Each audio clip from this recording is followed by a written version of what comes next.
The scent of wolfsbane and betrayal hung thick in the air as Elara Thornwood stood before the assembled pack, her white ceremonial gown suddenly feeling like a shroud. She'd prepared for this moment her entire life, the lunar binding that would unite her with Alpha Prince Kael Blackthorn and secure her family's position in the Silver Moon hierarchy. But the words leaving his lips weren't the sacred vows. They were a rejection so brutal, so public, that even the ancient moon overhead seemed to dim. "I, Kael Blackthorn, refuse this bond," he declared, his golden eyes cold as winter steel. "You are weak, wolfless, unworthy of bearing the future of our bloodline." The gasps of 300 witnesses couldn't drown out the sound of Elara's world shattering, or the strange, terrible heat beginning to bloom beneath her skin, something wild and ancient that had been sleeping far too long.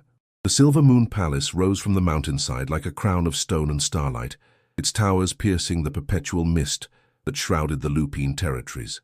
For 22 years, Elara Thornwood had called this place home, though prison might have been more accurate. She stood now at her chamber window, watching the full moon rise over the whispering pines, the ancient forest that marked the boundary between the civilized packlands and the wild territories beyond. The moon called to something deep within her, something that had never answered back. Not once, not ever. "You're brooding again." The voice belonged to Mira, her lady's maid, and only true friend within these cold stone walls. "It's unbecoming for a bride to be." Elara didn't turn from the window. "I'm not brooding, I'm contemplating. Contemplating how to survive tomorrow night's ceremony without fainting from sheer terror." Mira's tone was light, but her dark eyes held genuine concern as she entered the room, her arms laden with yet another ceremonial gown for fitting. "Something like that." Elara finally turned, managing a weak smile. The gown Mira carried was exquisite, white silk that shimmered like moonlight on water, embroidered with silver thread in patterns that mimicked wolf tracks and lunar phases. It was a gown fit for an alpha's mate. It was also a costume for a role Elara had never wanted to play. "The seamstress says it's perfect," Mira continued, laying the gown across the four-poster bed with its dark velvet curtains. "Though between you and me, I think she's terrified of your mother." Lady Thornwood inspected every stitch 3 times. Of course she had. Elara's mother, Vivian Thornwood, had orchestrated this union with the precision of a military campaign. The Thornwoods were an old bloodline, but their power had waned over the generations. This marriage to Kael Blackthorn, heir to the Alpha King's throne, would restore their status, or so her mother insisted during their daily preparation sessions, which felt more like interrogations. "Has there been any word from the Blackthorn estate?" Elara asked, though she already knew the answer. Kael hadn't visited her once during their 6-month engagement. All arrangements had been handled through intermediaries, as if she were a piece of furniture being delivered rather than his future mate. Mira's expression darkened. "Nothing. Though I heard from one of the kitchen Omegas that Alpha Prince Kael was seen in the East Wing last night, with Lady Seraphina." The name landed like a physical blow. Seraphina Nightshade, beautiful, powerful, and possessed of a wolf so magnificent that songs were written about her transformations. She was everything Elara wasn't. Everything Kael probably wished his intended mate could be. "They're childhood friends," Elara said automatically, the excuse tasting like ash on her tongue. "It's natural that—" "Elara!" Mira's voice was sharp now, cutting through the self-deception. "You don't have to pretend with me. We both know this marriage is a political arrangement. We both know Kael Blackthorn looks at you like you're an inconvenience at best." The truth of it settled over Elara like a heavy cloak. She moved to her vanity, studying her reflection in the silver-framed mirror. Pale skin, dark auburn hair that fell in waves past her shoulders, green eyes that her father had once called forest deep. She wasn't ugly, but she also wasn't special. Not in a world where power was measured in the strength of your wolf, the ferocity of your transformation, the dominance of your bloodline. And Elara had no wolf at all. Wolfless. The word had followed her since her 18th birthday, when her first transformation should have occurred. 4 years later, she remained trapped in this single, fragile human form, while every other member of the pack could shift at will, could feel the moon's pull, could run wild and free through the forests. "You're thinking too much again," Mira said softly, appearing behind her in the mirror. "Your worth isn't determined by whether you can shift, Elara. You're brilliant. You speak 5 languages.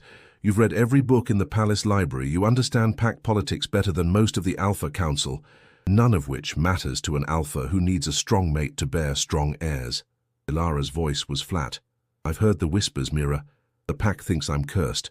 Some say my mother must have angered the moon goddess during her pregnancy. Others claim I'm not really my father's daughter, that I'm the product of some forbidden union with a human. Those are just cruel rumors, are they? Elara turned to face her friend. My father died when I was 10, Mira, killed in a territorial dispute that was never fully explained.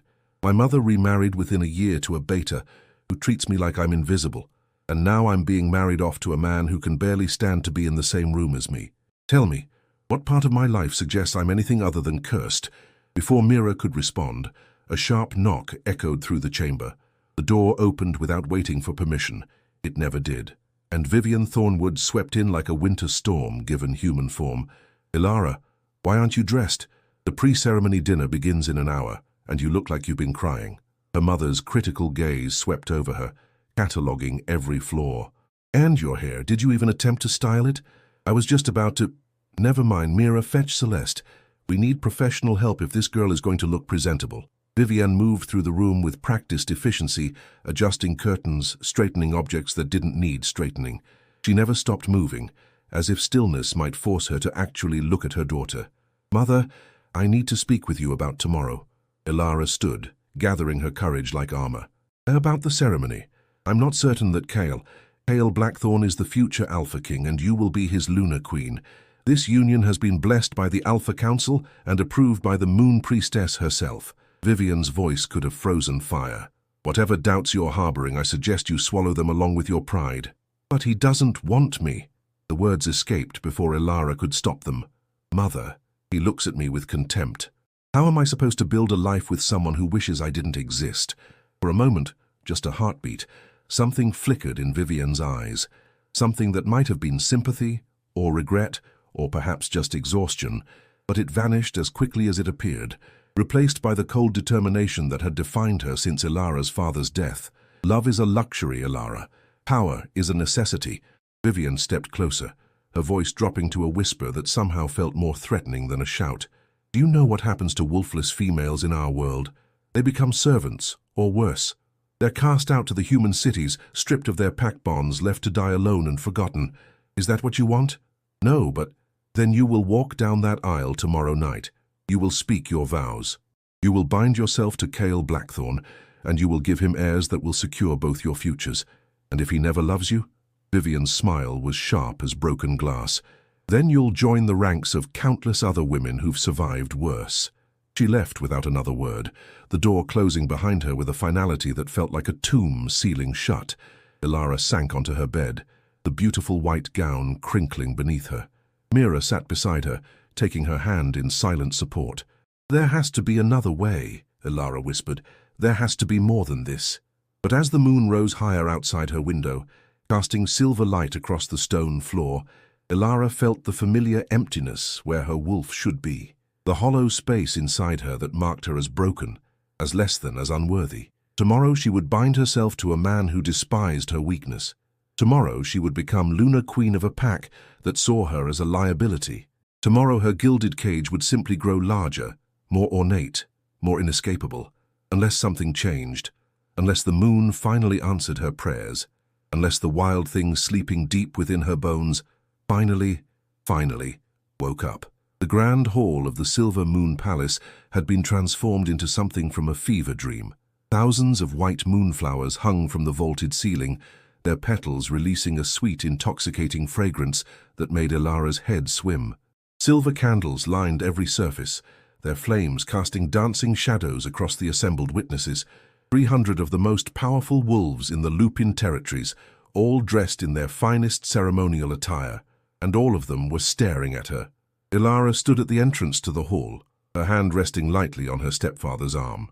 Beta Marcus Grayson wore his formal leathers, his expression carefully neutral as always. He'd never been cruel to her, but he'd never been kind either. He was simply there, a placeholder where a father should have been. Remember to keep your chin up, he murmured, as the ceremonial drums began their deep, rhythmic beating. And for the moon goddess's sake, don't trip on your gown. Helpful as always. The drums grew louder, joined by the haunting melody of bone flutes. instruments carved from the remains of ancient wolves, or so the legends claimed. The crowd parted like a silver sea, creating a path lined with luminescent stones that led to the lunar altar at the far end of the hall. And standing before that altar, bathed in moonlight streaming through the glass dome overhead, was Kael Blackthorn. Even Elara, who had every reason to resent him, couldn't deny his magnificence. He stood well over 6 feet tall, his broad shoulders encased in black ceremonial armor etched with gold. His hair was dark as midnight, pulled back to reveal a face that could have been carved by the gods themselves, sharp cheekbones, a strong jaw, and those piercing golden eyes that marked him as Alpha-born. Power radiated from him like heat from a forge, making the air around him shimmer. Next to him stood his father, Alpha King Aldrich Blackthorn, a mountain of a man whose presence dominated the room despite his silver hair and weathered face. And on Kael's other side, serving as witness, was Seraphina Nightshade. She wore crimson, a bold choice for a lunar binding ceremony, where tradition dictated silver and white. The gown clung to her curves like a second skin, and her platinum blonde hair cascaded down her back in perfect waves. When she caught Elara's gaze, her smile was sharp enough to draw blood. The drums reached a crescendo, then fell silent. Elara began her walk. Each step felt like moving through water. The weight of 300 stairs pressed down on her shoulders, and she could hear the whispers even through the ceremonial silence. Still no wolf. Poor Prince Kael, bound to a defective mate. The Thornwoods must have blackmailed the council. She'll never survive bearing alpha heirs. Elara kept her eyes fixed on the altar, on the moon priestess who waited there in her robes of silver silk, her face hidden behind a veil adorned with lunar symbols. The priestess would perform the binding, an ancient ritual that would tie Elara's soul to Kael's, making them mates in the eyes of the pack and the moon goddess herself. It was supposed to be unbreakable, eternal, sacred. She reached the altar. Marcus released her arm and stepped back, leaving her standing alone before Kael. Up close she could see the tension in his jaw, the way his hands were clenched at his sides. He looked like a man preparing for battle, not a wedding. "We gather under the full moon's light," the priestess began, her voice echoing through the hall with supernatural resonance, "to witness the binding of 2 souls, 2 bloodlines, 2 destinies. Alpha Prince Kael Blackthorn, heir to the Silver Moon Throne, and Elara Thornwood, daughter of the ancient Thornwood line, come before us to pledge their eternal bond." The priestess lifted a silver chalice filled with moon water, rainwater collected during a lunar eclipse, blessed by the moon goddess herself. She held it between Kael and Elara. "Do you, Kael Blackthorn, accept this bond? Do you pledge your strength, your protection, your loyalty to this woman now and forever?" This was it. The moment when Kael would speak the sacred words, when their fates would intertwine, when Elara's future would be sealed. Kael's golden eyes met hers, and what she saw there made her blood run cold. Not resignation, not even indifference. Disgust. Kael's voice rang out clear and strong. "I refuse." The hall erupted in gasps and shocked murmurs. The moon priestess actually stumbled backward, nearly dropping the chalice. Even Alpha King Aldrich's eyes widened in surprise. But Kael wasn't finished. "I, Kael Blackthorn, future Alpha King of the Silver Moon Pack, refuse this bond." He turned to address the assembled crowd, his voice carrying to every corner of the hall. "I will not bind myself to a wolfless woman. I will not condemn my bloodline to weakness. I will not insult the moon goddess by pretending this defective creature could ever be worthy of standing at my side." Each word was a knife, precisely placed for maximum damage. Elara felt her legs trembling, felt the heat rising to her cheeks as 300 pairs of eyes burned into her. "Kael." Alpha King Aldrich's voice was low, dangerous. "You will honor this arrangement. The contracts have been signed, the council has approved." Then the council made a mistake. Kael's gaze swung back to Elara, and she saw something flicker in those golden depths. Was it guilt? Pity? It was gone too quickly to identify. Look at her, father. She can't even shift. How is she supposed to run with the pack? How is she supposed to defend our territory? How is she supposed to birth strong heirs when she herself is broken? "I'm not broken," Elara heard herself say, though her voice sounded distant, disconnected from her body. "I'm just different." Different? Seraphina's laugh cut through the tension like shattering glass. She stepped forward, moving to Kael's side with the fluid grace of a predator. "Darling, you're not different. You're deficient. There's a distinction. The crowd's murmurs grew louder. Some sounded scandalized, but others, too many others, sounded approving. Kael, please. Elara hated the pleading in her voice, hated that she was begging in front of all these witnesses, but desperation made her reckless. We can make this work. I may not have a wolf, but I'm educated. I understand politics. I can help you rule. I don't need a secretary. Kael's voice was flat, final. I need a Lunar. A true Lunar. Someone like... His gaze slid to Seraphina, and the implication hung in the air like poison. Someone like me, Seraphina finished, her smile triumphant. She placed a possessive hand on Kael's arm. Someone who can actually shift. Someone whose bloodline is pure. Someone who won't embarrass the pack every time foreign alphas visit. The pieces fell into place with sickening clarity. This wasn't just a rejection. It was a coup. Seraphina had been working on Kael, poisoning him against Elara, positioning herself as the better choice, and judging by the way Kael looked at her, with heat, with desire, with something that might have been love, she'd succeeded. This is an outrage. Vivian's voice cut through the chaos. Elara's mother pushed through the crowd, her face pale with fury. The contracts are binding. The dowry has been paid. You cannot simply... The contracts can be dissolved. Alpha King Aldrich's voice was heavy with resignation. If the Alpha heir refuses the bond, no power in our world can force it, not even mine. He turned to Elara, and for a moment she saw genuine regret in his ancient eyes. I apologize, Miss Thornwood. My son's behavior is unprecedented and unforgivable, but not wrong. Kael's voice had gone cold now, all emotion stripped away. I'm doing what's best for the pack, what's best for our future, and that future doesn't include a wolfless Lunar. Something inside Elara cracked, not her heart, that had been breaking slowly for months, something deeper, something that had been sleeping in the dark places of her soul, waiting for this exact moment of absolute humiliation and rage.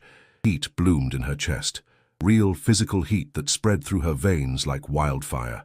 Elara, Mira's voice came from somewhere in the crowd. Elara, your eyes. The Moon Priestess gasped, her veil fluttering as she stepped back. Impossible! The heat intensified, becoming painful now, like her bones were trying to break through her skin. Elara looked down at her hands and saw them beginning to glow with a soft, silver light. The same light that was now streaming from her eyes, if the horrified expressions around her were any indication. What's happening to her? Someone shouted. Is it a curse?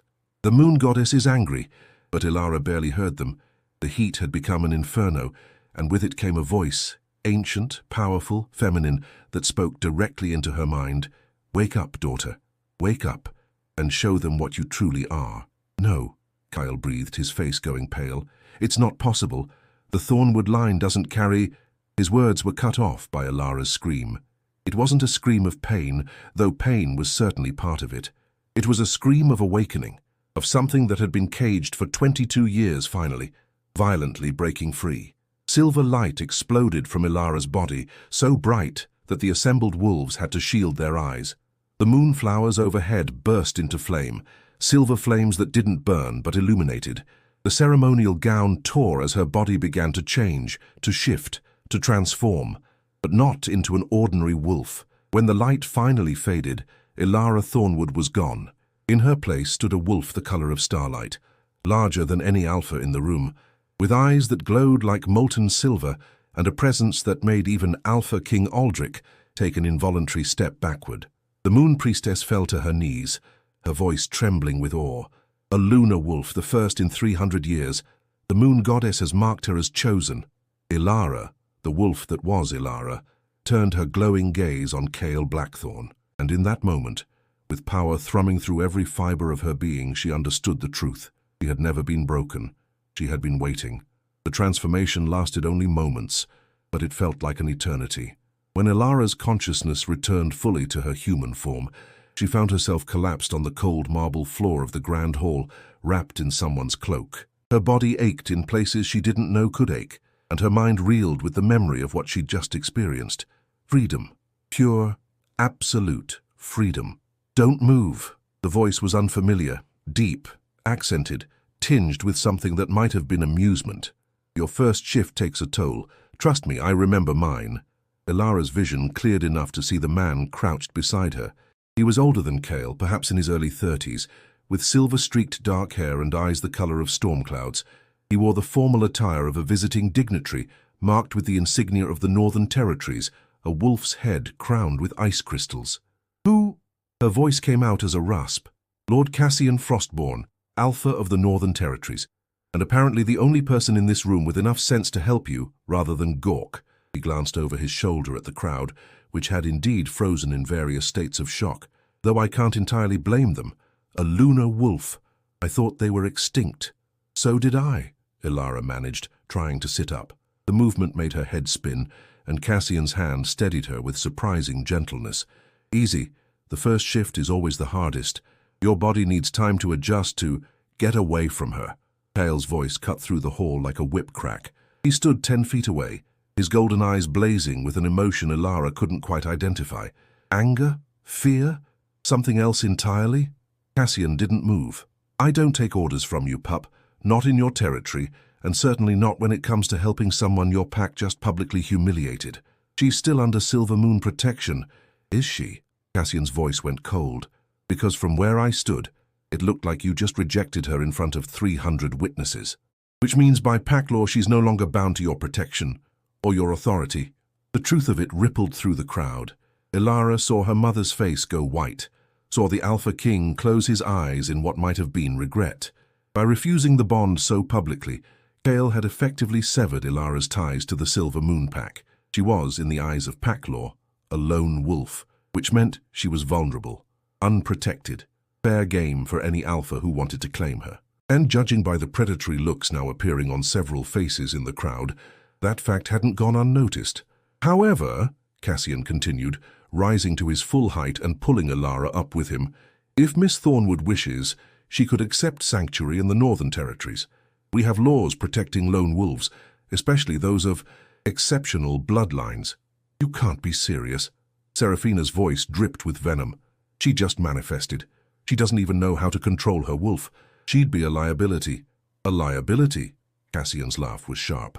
"Lady Nightshade, that liability just manifested as a lunar wolf, a bloodline so rare and powerful that the last one became Alpha Queen of all the territories. If anything, keeping her here, untrained and unprotected, would be the true liability." Elara's mind was racing. Sanctuary, the Northern Territories.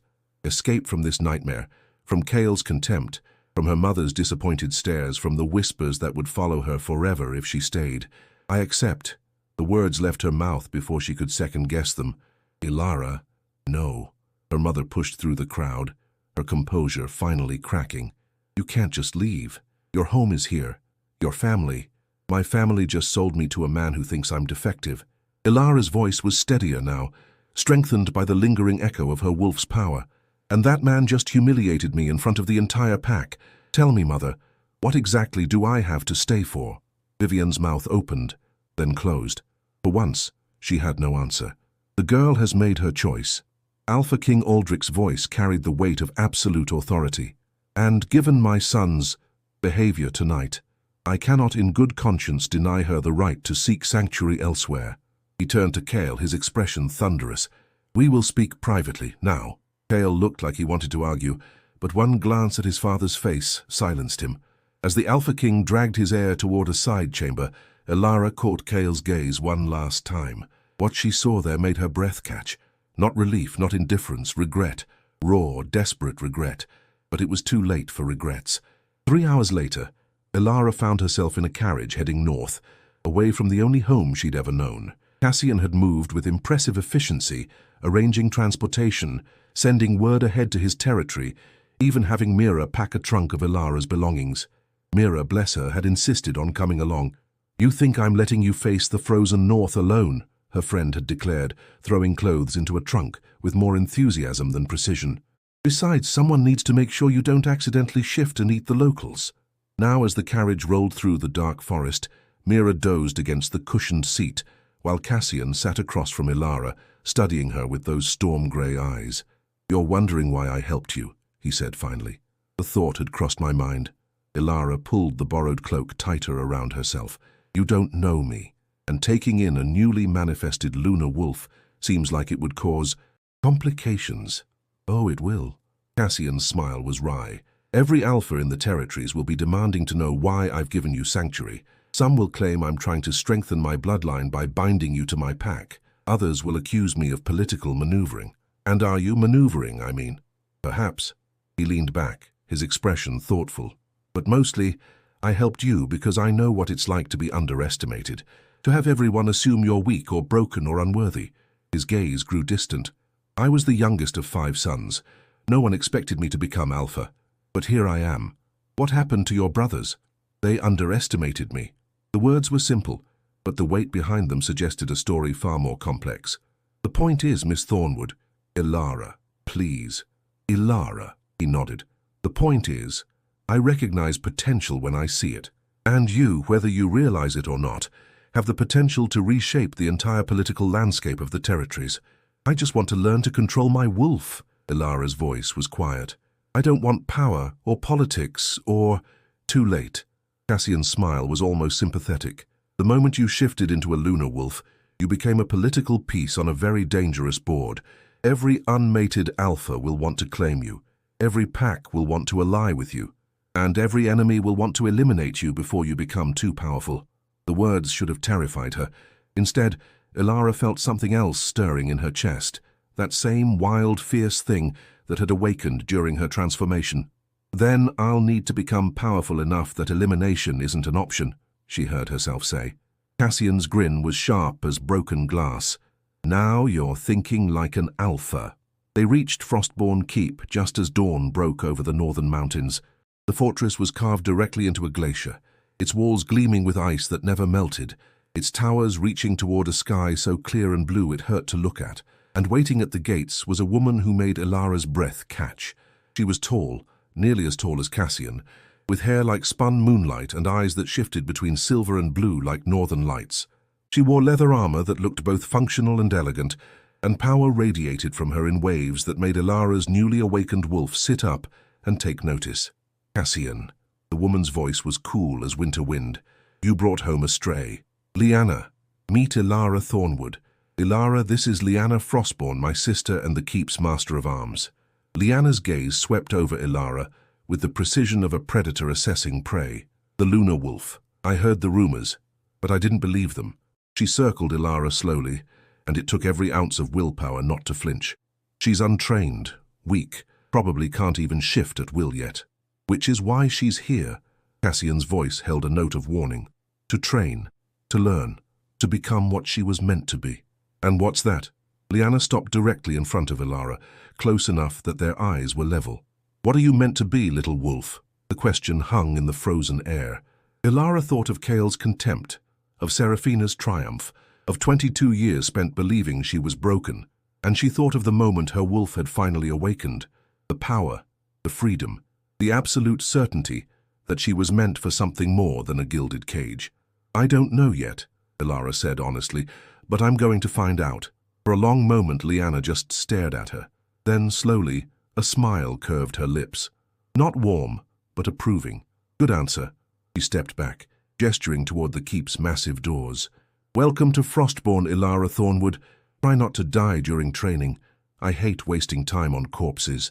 As they walked through the gates into a courtyard filled with warriors sparring in the morning light, Elara felt something shift inside her. Not her wolf, not yet, but something equally important. Hope. For the first time in her life, she wasn't being told who to be or what to become. She wasn't being measured against impossible standards or found wanting. She was being given a chance to discover her own strength, and she intended to seize it with both hands. 6 months in the Northern Territories had transformed Elara in ways she never imagined possible. She stood now in the training courtyard, her breath misting in the frigid air, facing down 3 of Lyanna's best warriors. Her body had grown lean and strong. Muscles she'd never known she possessed now defined beneath her skin. Her hair, longer now, was pulled back in a warrior's braid, and her eyes, those forest green eyes, held a confidence that would have been unthinkable half a year ago. Again, Lyanna commanded from the sidelines, her arms crossed as she watched with critical intensity. The warriors attacked in coordinated precision. Elara didn't think. Thinking got you killed in combat. She moved on instinct, her wolf's senses guiding her even in human form. She ducked under the first strike, swept the legs out from under the second attacker, and caught the third's wrist, using his momentum to flip him onto his back. All three warriors lay groaning in the snow within seconds. Better. Liana's praise was sparse as always, but Elara had learned to treasure it. Your reaction time has improved, but you're still hesitating before the final strike. In a real fight, that hesitation will get you killed. I know. Elara helped one of the warriors to his feet, offering an apologetic smile. I'm working on it. Work harder. Liana turned away, then paused. Cassian wants to see you. Something about a gathering. Elara's stomach tightened. She'd been dreading this conversation. He found Cassian in his study, a circular room carved from ice that somehow never felt cold. He stood before a massive map of the territories, marking locations with colored pins. You wanted to see me? Elara asked from the doorway. Come in, close the door. Cassian didn't look up from his map. The Winter Solstice Gathering is in 3 days. Every major alpha will be there, including Kael Blackthorn. Elara finished, her voice flat. Yes. Cassian finally turned to face her. I know you've been avoiding this conversation, but we can't put it off any longer. You're going to have to face him eventually. Why? The word came out sharper than intended. I'm building a new life here. I don't need to... You're building a life in hiding. Cassian's voice was gentle, but firm. And that's not who you are anymore. The Elara who arrived here 6 months ago, frightened, uncertain, broken, she's gone. The woman standing before me now is a warrior, a Lunar Wolf. Someone who could command her own pack if she chose. I don't want to command anything. I just want peace, safety. Elara, those things don't exist for someone like you, not anymore. He moved closer, his storm-grey eyes serious. The moment you manifested as a Lunar Wolf, you became a player in a game you can't opt out of. The only choice you have is whether you play defensively or offensively. Elara sank into one of the chairs by the fireplace, exhaustion suddenly weighing on her. What do you want me to do? I want you to come to the gathering. I want you to show every alpha in the territories what you've become. And I want you to make Kael Blackthorn regret every word he said that night. The vindictive part of Elara, the part that still burned with humiliation when she remembered that night, thrilled at the idea. But another part, the part that had spent 6 months learning to control her emotions as carefully as her wolf, hesitated. Revenge won't heal what he broke, she said quietly. No. Cassian agreed. But reclaiming your power will. The Winter Solstice Gathering was held in neutral territory, the ancient Moonstone Pavilion, a structure of white marble and crystal that predated even the oldest pack histories. It was here that the Alphas gathered twice a year to discuss territorial disputes, trade agreements, and political alliances. It was also where unmated wolves came to find potential mates, where power was displayed and challenged, where the social hierarchy of the territories was reinforced or reshuffled. Elara arrived with the northern delegation, flanked by Cassian and Liana. She wore a gown of ice-blue silk that Liana had commissioned, a far cry from the restrictive ceremonial dress she'd worn 6 months ago.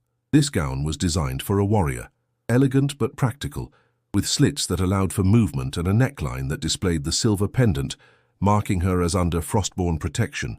Her hair fell in loose waves down her back, and her eyes were lined with kohl that made them appear even more striking. She looked, Mira had declared that morning, like a queen preparing for battle. The pavilion's great hall was already crowded when they entered. Hundreds of wolves from dozens of packs mingled beneath chandeliers of crystal and moonstone. The air hummed with power. So many alphas and dominant wolves in one space created an almost electric atmosphere, and every single one of them turned to stare when Elara walked in. The whispers started immediately. Is that the Thornwood girl? The Lunar Wolf? She's with Frostborn now? Look how she's changed. Elara kept her chin high, her expression serene, even as her heart hammered against her ribs. Cassian's hand rested lightly on the small of her back, a gesture of support, but also a clear signal to the other alphas. She was under his protection. Breathe, he murmured. You faced down Liana's warriors. This is nothing. But then Elara saw him. Kael stood near the center of the hall, surrounded by his usual entourage. He wore formal black and gold, his dark hair perfectly styled, his posture radiating the confidence of someone born to rule. Serafina clung to his arm, resplendent in a gown of deep crimson that matched her lips. They looked, Elara thought with a pang she refused to acknowledge, perfect together. And then Kael's gaze found hers. The world seemed to stop. Those golden eyes widened with something that looked like shock, then traveled slowly down her form and back up again. His expression shifted through a dozen emotions too quickly to identify: surprise, recognition, something that might have been hunger, and finally settling on carefully controlled neutrality. But his hand, Elara noticed, had tightened on Seraphina's waist. Elara. A new voice drew her attention. Alpha King Aldrich approached, his weathered face creasing into a genuine smile. "I hardly recognized you. The Northern Territories clearly agree with you, Your Majesty." Elara inclined her head respectfully. Despite everything, she'd always liked Aldrich. "Thank you. Lord Frostborn has been a generous host." "I'm sure he has." Aldrich's gaze flicked to Cassian, with something that might have been amusement or warning. "Though I suspect his generosity isn't entirely altruistic." "Is any Alphas?" Cassian replied smoothly. Before Aldrich could respond, Seraphina's voice cut through the conversation like a knife. "Well, well. The little wolfless girl has finally learned to dress herself. How quaint." Elara turned slowly to face her. 6 months ago, Seraphina's words would have cut deep. Now, they barely registered. "Lady Nightshade." Elara's voice was cool, polite. "You're looking well. That shade of red really brings out the venom in your eyes." Several nearby wolves choked on their drinks. Even Cassian's lips twitched with suppressed amusement. Seraphina's face flushed with anger. "How dare you?" "Seraphina." Kael's voice was quiet but commanding. He'd moved closer, and now stood just a few feet from Elara. "That's enough." This close, Elara could see the changes in him too. There were shadows under his eyes that hadn't been there before, and a tension in his jaw that suggested sleepless nights. He looked, she realized with surprise, tired. "Elara." Her name on his lips sent an unwelcome shiver down her spine. "You look different." "I am different." She met his gaze steadily, refusing to look away first. "Turns out being publicly humiliated and cast out of your pack is quite the catalyst for personal growth." A muscle ticked in his jaw. "I never meant—" "Didn't you?" Elara's voice remained calm, but there was steel beneath the silk. "You stood before 300 witnesses and called me defective, broken, unworthy. Those were your exact words, if I recall correctly. You didn't have a wolf then, and that made me less than, less deserving of basic respect, basic dignity." Elara took a step closer, and she saw Kael's eyes flash with something primal as her wolf's power brushed against his. "Tell me, Alpha Prince, now that I have a wolf, now that I'm a Lunar Wolf, does that suddenly make me worthy in your eyes?" The question hung in the air between them, charged with 6 months of pain and transformation. "It's not that simple," Kael said finally, his voice rough. "Actually, it is." Elara smiled, but there was no warmth in it. "You judged me based on power I hadn't yet accessed. You rejected me because I didn't fit your narrow definition of strength. And now you're standing here looking at me like you're seeing me for the first time and wondering if you made a mistake." "Elara." "But here's the thing, Kael." She leaned in close enough that only he could hear her next words. "Even if you got down on your knees right now and begged me to reconsider, even if you offered me the moon and stars and everything in between, I would still say no, because I finally understand something I should have known all along." "What's that?" His voice was barely a whisper. "I was never the one who was unworthy. You were." She stepped back, turning to Cassian with a bright smile. "Shall we? I believe they're about to announce the opening ceremonies." As she walked away, she felt Kael's gaze burning into her back, but she didn't look back, not once, because Elara Thornwood, warrior, Lunar Wolf, survivor, was done looking back. She was too busy looking forward. The evening progressed with formal ceremonies and political posturing. Elara found herself surrounded by alphas seeking introductions, young wolves asking about her training, and more than a few unmated males making their interest clear. Through it all, she remained poised and gracious, the perfect picture of a wolf who'd found her place in the world. But when she caught Kael watching her from across the hall, his expression tortured and hungry and full of regret, she allowed herself one small, satisfied smile. Revenge, she was discovering, was indeed sweet, but reclaiming her power, that was transcendent. The confrontation at the Winter Solstice Gathering had sent ripples through the territories. Within days, Elara found herself at the center of a political maelstrom she'd never anticipated. 3 different alphas had formally requested permission to court her. 2 pack alliances had approached Cassian about potential binding ceremonies, and the Council of Alphas had extended an unprecedented invitation for her to attend their next session as an observer, a position typically reserved for pack leaders and their heirs. "You've become quite the commodity," Lyanna observed one morning as they sparred in the courtyard. "How does it feel to be the most sought-after wolf in the territories?" Elara blocked a strike, countered with one of her own. Exhausting and slightly nauseating. "Welcome to politics." Lyanna's blade whistled past Elara's ear. "Every alpha sees you as a prize to be won, a weapon to be wielded, or a threat to be neutralized. The question is, what do you see yourself as?" It was a question Elara had been asking herself for weeks. She disarmed Lyanna with a move the warrior had taught her months ago, pressing the practice blade to her mentor's throat. "I see myself as someone who's tired of being seen as anything other than myself," Elara said quietly. Lyanna's smile was fierce with pride. "Good answer. Now let's see if you can back it up."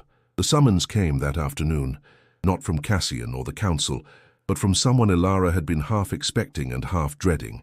Kael Blackthorn requested a private audience. "Absolutely not," Mira declared when she heard. "That man humiliated you, cast you out, and now he thinks he can just summon you which is exactly why I'm going." Elara fastened her cloak, checking her reflection in the mirror. She wore simple traveling leathers now, practical and comfortable, a far cry from the restrictive gowns of her old life.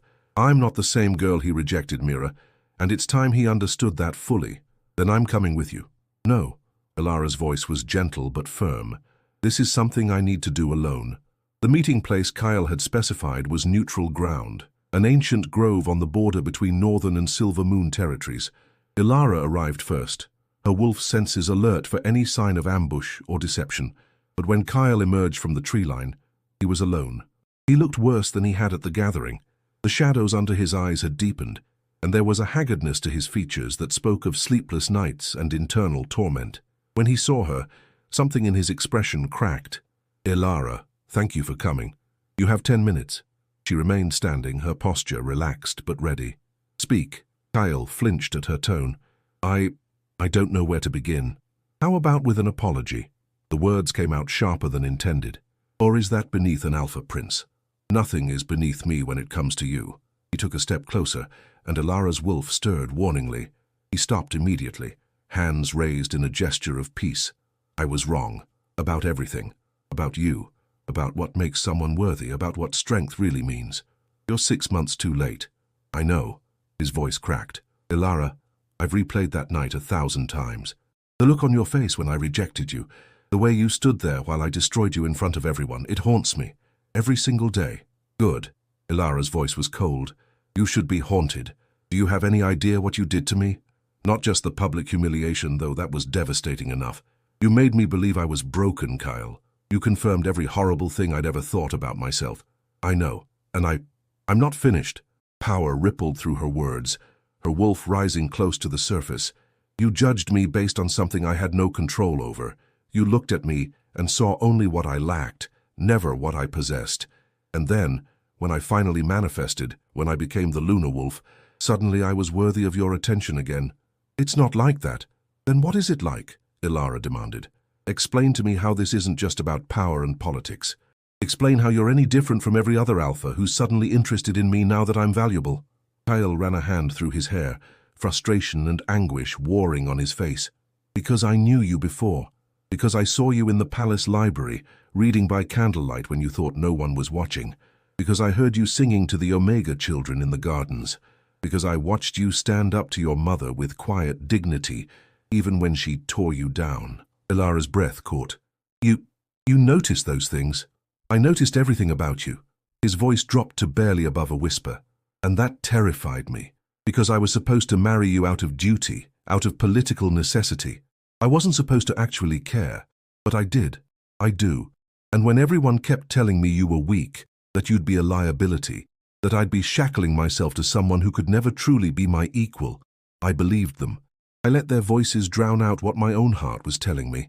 And what was your heart telling you? That you were already stronger than any of them, that your strength just looked different, that I was the luckiest bastard in the territories to have you as my intended mate." He laughed bitterly. "And then I threw it all away because I was a coward." The confession hung in the air between them. Elara wanted to stay angry, wanted to hold on to the righteous fury that had sustained her through 6 months of brutal training and transformation. But beneath the anger was something more complicated, a wound that had never fully healed.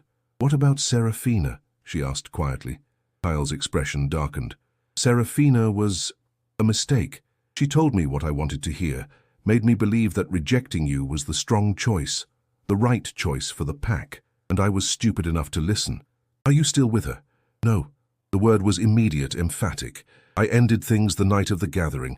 The moment I saw you walk into that hall, saw what you'd become, I realized I'd been living a lie. Serafina was never what I wanted. She was just easier, less complicated, less terrifying. And I'm terrifying. Absolutely. The ghost of a smile touched his lips. You always have been. Even when you were wolfless, even when everyone else dismissed you, you terrified me. Because you made me feel things I wasn't supposed to feel. Because you challenged me just by existing. Because you were real in a way no one else in my life has ever been. Elara closed her eyes, fighting against the treacherous hope blooming in her chest. It doesn't matter, Kael. Too much has happened. Too much has changed. I know I don't deserve your forgiveness. He took another step closer, and this time she didn't stop him. I know I have no right to ask for another chance. But Elara, please, at least tell me there's a possibility, someday, even if it's years from now. Tell me I haven't destroyed every chance we might have had. She opened her eyes, meeting his golden gaze. What she saw there was raw and honest, genuine remorse, desperate hope, and something that looked dangerously like love. I don't know, she said finally. 6 months ago, I would have given anything to hear you say these words. But now, I've built a life without you, Kael. I've discovered who I am when I'm not trying to fit into someone else's expectations. And I'm not willing to give that up. Not for you, not for anyone. I'm not asking you to give it up. His voice was urgent now. I'm asking you to let me be part of it. Not as your alpha, not as someone who controls or defines you, but as your equal, your partner, your mate, if you'll have me. Mates are chosen by the moon goddess, not by us. Then let me court you properly. Let me prove that I've changed, that I see you now, really see you. Let me earn what I was too blind to value before. Elara studied him for a long moment. The old Elara would have said yes immediately, would have been so grateful for his attention that she'd have ignored every red flag. But the new Elara, the warrior, the Lunar Wolf, the woman who'd learned her own worth, knew better. If I agree to this, she said slowly, it will be on my terms. I'm not returning to Silver Moon territory. I'm not giving up my position in the Northern Territories, and I'm not promising you anything beyond the chance to prove yourself. I'll take it. The relief in his voice was palpable. Whatever terms you set, I'll meet them. And if, at the end of this, I decide you're still not worthy of me, if I choose someone else or choose no one at all, pain flashed across his face, but he nodded. Then I'll accept your decision, and I'll spend the rest of my life knowing I had a second chance and still wasn't enough. It was the right answer, the only answer that could have even begun to crack the walls she'd built around her heart. 3 months, Elara said finally. You have 3 months to court me properly. No grand gestures, no political maneuvering, no using your position to influence me. Just you and me, getting to know each other as we should have from the beginning. 3 months. Kael agreed immediately. Thank you, Elara. I swear I won't waste this chance. See that you don't. She turned to leave, then paused. And Kael, if you ever humiliate me like that again, if you ever make me feel less than I am, my wolf won't be as forgiving as I'm being now. The threat hung in the air, backed by the very real power of a Lunar Wolf. Kael's eyes flashed with something that might have been fear or respect, or both. Understood, he said quietly. As Elara walked back through the forest toward Frostborn territory, she felt lighter than she had in months. Not because she'd forgiven Kael, forgiveness would take time if it came at all, but because she'd faced him on her own terms, set her own boundaries, and refused to settle for less than she deserved. The old Elara would have been grateful for scraps of affection. The new Elara demanded nothing less than everything. And if Kael Blackthorn couldn't provide that, well, there were plenty of other wolves in the territories. 9 months later, the Northern Council chamber buzzed with tension as Elara stood before the assembled alphas, her hands clasped calmly behind her back. She wore the formal leathers of a Northern warrior now, marked with the silver insignia that identified her as Cassian's second, a position she'd earned through months of brutal training and political acumen. The southern border dispute requires a diplomatic solution, not a military one, she stated, her voice carrying easily through the chamber. Alpha Mordrin's pack is struggling with food shortages. They're not invading our territory out of aggression. They're desperate. If we respond with force, we'll start a war that benefits no one. And if we show weakness, challenged Alpha Vaughan, a grizzled warrior from the eastern ranges, every pack in the territories will think they can encroach on northern lands. Offering aid isn't weakness, it's strategy. Elara moved to the map spread across the central table. We provide them with hunting rights in the disputed zone for 1 season, in exchange for a formal alliance and trade agreements. They get the resources they need. We gain a loyal ally on our southern border, and we demonstrate that the northern territories value cooperation over conquest. The Alphas exchanged glances. Cassian, presiding over the meeting from his seat at the head of the table, allowed himself a small smile. A sound proposal, he said. All in favor? The vote was unanimous. As the meeting adjourned, Lyanna caught Elara's arm. You're getting too good at this. Soon Cassian won't need me anymore. Please, you're irreplaceable. Elara grinned. Besides, someone needs to keep kicking my ass in the training yard. Speaking of which, Lyanna's expression turned serious. There's someone waiting for you in the courtyard. Again. Elara didn't need to ask who. Over the past 3 months, and the 6 months that had followed, Kael had been a constant presence in her life. True to his word, he'd courted her properly. No grand political gestures, no attempts to use his position as leverage. Just him. He'd traveled to Frostbourne every week, sometimes staying for days, other times just for an afternoon. They'd walked through the frozen forests, talking about everything and nothing. He'd sat with her in the library, reading in comfortable silence. He'd even endured Lyanna's brutal training sessions, determined to understand the world Elara had built for herself, and slowly, carefully, the walls around her heart had begun to crack. She found him in the courtyard, as Lyanna had said, but he wasn't alone.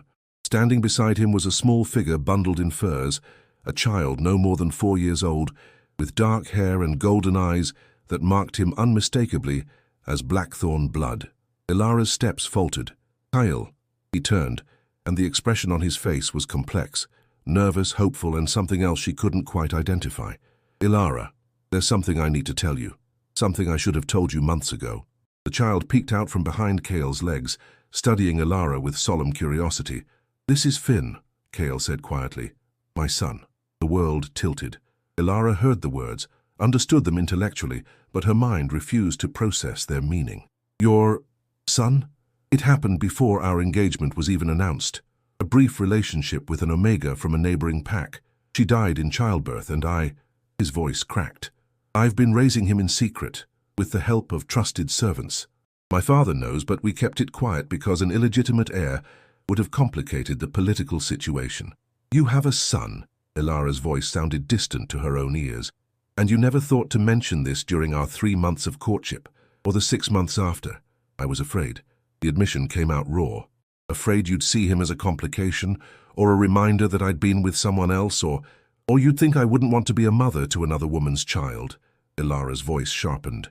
Did it occur to you that I might have appreciated honesty over deception? I know, and I'm sorry, but Elara... He placed a hand on Finn's shoulder. He's part of my life, part of who I am. And if there's any chance of a future between us, you need to know that. You need to meet him. Elara looked down at the child. Finn stared back, his golden eyes wide and uncertain. He was beautiful. All children were. But there was something else there, a loneliness that Elara recognized all too well.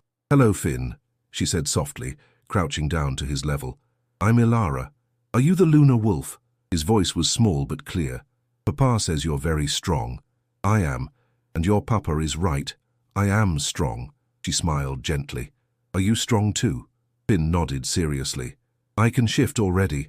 Papa says that's special for someone my age. It is very special. Elara glanced up at Kael, who was watching the interaction with barely concealed anxiety. Your papa must be very proud of you. He is, but he's also sad sometimes. Finn's innocent observation cut through the tension like a blade. He says it's because he misses someone important. Is that you? The question hung in the cold air. Elara felt her carefully constructed defenses crumbling. This wasn't just about her and Kael anymore. This was about a child who'd lost his mother, who was being raised in secret, who deserved stability and love and a family. Finn, Kael said gently, why don't you go find Mira? I think she mentioned something about fresh honey cakes in the kitchen. The boy's eyes lit up. He gave Elara a shy smile before scampering off toward the keep's entrance. Once he was out of earshot, Elara stood, facing Kael with a mixture of anger and understanding. "You should have told me." "I know. I've spent 9 months learning to trust you again, and you kept this from me." "I know." His voice was thick with regret. "There's no excuse. I was a coward. Again. I was so afraid of losing you that I risked losing you anyway."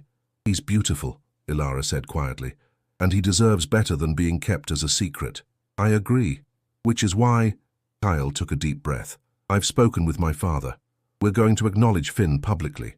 Make him a legitimate heir. It will cause political complications, but I don't care anymore. He's my son and I'm done hiding him." "That's a good decision." Elara studied him carefully. "But it doesn't change the fact that you lied to me. By omission, maybe, but still a lie." "I know, and if you want to end this, end us, I'll understand. But Elara, please know that I didn't keep this from you because I didn't trust you. I kept it from you because I'm still learning how to be the man you deserve. And I'm still making mistakes." It was honest. Painfully, brutally honest. And honesty, Elara had learned, was worth more than perfection. "I need time," she said finally. "Time to process this. Time to figure out what it means." "Of course. Take all the time you need. And Kael," she met his gaze steadily, "no more secrets. If we're going to do this, if we're going to try to build something real, it has to be built on complete honesty, even when that honesty is uncomfortable. No more secrets," he promised. "I swear it on my life, on my son's life, on everything I hold sacred." 2 months later, the spring equinox celebration at Frostbourne was in full swing. The courtyard had been transformed with flowers that somehow bloomed even in the northern cold, and wolves from allied packs had traveled from across the territories to attend. Elara stood on one of the balconies, watching the festivities below. Finn was down there somewhere, playing with the other pups under Mira's watchful eye. Over the past 2 months, the boy had become a fixture in her life. He was bright, curious, and starved for maternal affection in a way that broke her heart. She'd found herself falling in love with him almost as quickly as she'd once fallen for his father. "There you are." Kael's voice came from behind her. "I've been looking everywhere for you. Just needed some air." She turned to face him and her breath caught. He wore formal attire in the colors of both Silvermoon and Frostbourne, a symbolic gesture that hadn't gone unnoticed by the assembled wolves. "You look nervous," he laughed shakily. "Because I am. Absolutely terrified, actually." "Why?" Instead of answering, he dropped to one knee. Elara's heart stopped. "Elara Thornwood," Kael began, his voice carrying despite its tremor. "9 months ago, you gave me a second chance I didn't deserve. You set boundaries, demanded respect, and refused to settle for anything less than you were worth. And in doing so, you taught me what real strength looks like." He pulled out a ring, not the ornate political statement that had been prepared for their original binding, but something simpler, a silver band etched with wolf tracks and lunar phases, with a moonstone that caught the light like captured starlight. "You've become second to the northern territories. You've earned the respect of every alpha in the land. You've built a life of purpose and power and freedom, and I know that you don't need me to complete that life. You're already complete on your own." Tears pricked at Elara's eyes. "But I'm hoping," Kael continued, "that maybe you might want me anyway, not because of politics or duty or destiny, but because we choose each other, because we've both grown into people who can actually be partners. Because I love you, not for your power or your bloodline, but for your courage, your compassion, your brilliant mind and your fierce heart." He took a shaky breath. "Elara, will you marry me? Will you be my mate, my Luna, my equal in all things? Will you help me raise Finn and whatever other pups we might have? Will you build a life with me, not the life others expect, but the life we choose together?" The courtyard below had gone silent. Every wolf at the celebration was watching now, waiting for her answer. Elara looked down at Kael, this man who'd broken her, who'd learned from his mistakes, who'd spent nearly a year proving he could be worthy of her trust. She thought of the girl she'd been, desperate for scraps of affection, and she thought of the woman she'd become who knew her own worth and refused to compromise it. "Yes," she said, her voice clear and strong, "but on one condition." Kael's eyes widened with hope and apprehension. "Anything. We rule together, truly together. Not you as Alpha with me as your support, but as equal partners. Your pack becomes our pack. Your decisions become our decisions. And if you ever try to diminish me or make me feel less than I am, this ring comes off and I walk away. Understood?" A smile broke across Kael's face like sunrise. "Understood. Equal partners. in everything. He slid the ring onto her finger, and the moment it settled into place, Elara felt something click into alignment. Not the forced bond of a political arrangement, but something deeper, something chosen, something real. As Kael stood and pulled her into his arms, as the courtyard below erupted in cheers, Elara caught sight of Finn jumping up and down with excitement, Mira crying happy tears, and Cassian raising his glass in approval. He'd come so far from that terrified girl in a white gown, standing before an altar and facing rejection. She'd been broken down and built back up. She'd discovered her power, claimed her worth, and refused to settle for anything less than she deserved. And now, finally, she was choosing her own happiness, not because she needed someone to complete her, but because she wanted to share her already complete life with someone who truly saw her. "I love you," Kael whispered against her hair. "My Lunar Wolf, my equal, my mate." "I love you too," Elara whispered back. "But remember, I saved myself first. You just get to be part of the life I built." His laugh was warm and genuine. "I wouldn't have it any other way." As the celebration continued below, and the moon rose over Frostbourne Keep, Elara Thornwood, warrior Lunar Wolf, second of the Northern Territories, and soon-to-be Lunar Queen, finally understood what it meant to truly flourish. Not in the gilded cage of others' expectations, but in the wild, beautiful freedom of her own choosing. 1 year later, the joint territory of Silvermoon and Frostbourne had become a symbol of new possibilities in the Lupine territories. Under the co-rule of Alpha King Kael and Lunar Queen Elara, the pack had flourished, implementing diplomatic solutions that other territories were beginning to emulate. Elara stood in the nursery of their shared palace, a structure that blended the elegance of Silvermoon with the strength of Frostbourne, watching Finn teach his new baby sister how to howl. The pup was only 3 months old, but she already showed signs of her mother's Lunar Wolf heritage, her eyes glowing silver when she was excited. "They're going to be trouble together," Kael said, wrapping his arms around Elara from behind. "Good." Elara leaned back against him. "The world needs more trouble, especially the kind that challenges unjust systems and refuses to accept that's how it's always been as an answer." Kael pressed a kiss to her temple, spoken like a true revolutionary Lunar Queen. "You saved me," Elara had whispered that morning after their binding ceremony, when they'd woken tangled together in the dawn light. "No," Kael had replied, his voice thick with emotion. "You saved yourself. I just finally became worthy of standing beside you." Now, watching their children play, Elara knew he'd been right. She'd saved herself through courage, through determination, through refusing to accept anyone's definition of her worth except her own. And in doing so, she'd become exactly who she was always meant to be. Not despite her struggles, but because of them. Not in spite of her rejection, but transformed by it. A Lunar Wolf who'd learned to flourish exactly where she'd chosen to plant herself. Thank you for joining Elara's journey from humiliation to empowerment, from rejection to self-discovery, and from broken to unbreakable. If you enjoyed this story of transformation and finding your own strength, please subscribe for more tales of wolves who refuse to be defined by others' limitations. Comment below and let us know where you're listening from. We love hearing from our pack across the world. Until next time, may you always remember, you are never broken, only becoming.